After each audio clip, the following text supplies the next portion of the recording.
ఈ మధ్య తిరుపతిలో వెంకటేశ్వర స్వామి అల్వేలు మంగమ్మ ఇద్దరు కూర్చొని మాట్లాడుకున్నారంట.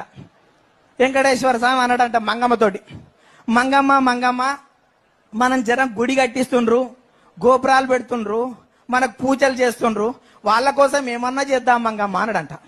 దాంతో ఏంది స్వామి నువ్వేం చెప్తే గదే కదా అనేసి చెప్తే అప్పటి నుంచి ఏం లేదు మంగమ్మ, ఎవ్వరు వచ్చినా కానీ గర్భగుళ్ళకి రాగానే మనం లేచి నిలబడదాం అన్నాడంట. అప్పటి నుంచి ఎవ్వరు వచ్చినా కానీ ఇద్దరు లేచి నిలబడుతున్నాడు. ఈ మధ్య పోక జగన్మోహన్ రెడ్డి పోయినట్ట. మంగమ్మ లేచి వెంకటేశ్వర స్వామి కూర్చున్నాడంట. ఈ మంగమ్మ అంటదంట, స్వామి లేవరాదు, జగన్మోహన్ రెడ్డి వచ్చినాడు, నీకు తెలియదే కూసోవే అన్నట్టు స్వామి సైగ చేస్తున్నాడంట. నువ్వు చెప్పనన్నా చెప్పు, లేవనన్నా లే అని ఆమెనంట. నువ్వు కూసో కూసో కూసో అన్నట్టు స్వామి అంటున్నాడంట. 2 నిమిషాలు జగన్ చూసి బయటికి పోయిన తర్వాత ఆ మంగమ్మ అడిగిందంటే, ఎందుకు స్వామి ఆయన రాగానే కూర్చున్నావంటే, నీకు తెలియదేవా అని సంగతి, కుర్చీ లేక తిరుగుతుండు, మనం లేస్తాడు ఇంట్లో కూర్చుంటాడు అనేటువంటి పరిస్థితి రాష్ట్రం. ఆ తర్వాత